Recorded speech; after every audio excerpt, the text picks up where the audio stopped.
Number 5.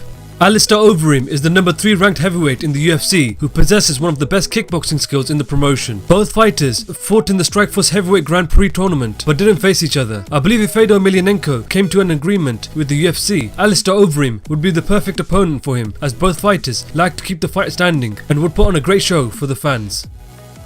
Number 4. Cain Velasquez is the former UFC heavyweight champion who has mentioned in the past that his dream fight would be against Fedor Emelianenko. Cain Velasquez possesses one of the best cardio in MMA today and is able to push the pace through all 5 rounds, breaking his opponents. It would be interesting to see how Fedor would deal with his relentless pressure as well as his high level wrestling. Cain Velasquez would definitely be an ideal opponent if he ever fought in the UFC. Number 3. Stipe Miocic is the current UFC heavyweight champion who would definitely be an ideal opponent for Fedor Emelianenko. He possesses one-punch knockout power and has made easy work of top UFC heavyweights such as Andrei Arlovski, Fabricio Verdum, Mark Hunt and many more. With both fighters always looking to finish the fight as quick as possible, I believe this fight would be an all-out war with both fighters swinging for the fences. Stipe Miocic vs Fedor Emelianenko would be a great fight to see if he ever fought in the UFC.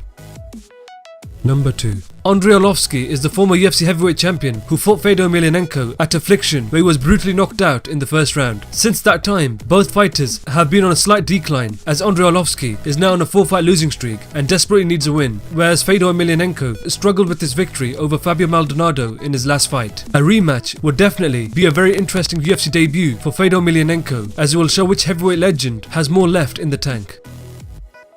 Number 1. Fabricio Verdum is the former UFC heavyweight champion who most famously submitted Fedor Emelianenko via triangle armbar in the first round. He then went back to the UFC and became the heavyweight champion of the world. It will be interesting to see what kind of strategy Fedor would use in the rematch. With both fighters showing interest of wanting to face each other again, I believe it would be one of the biggest heavyweight fights in UFC history.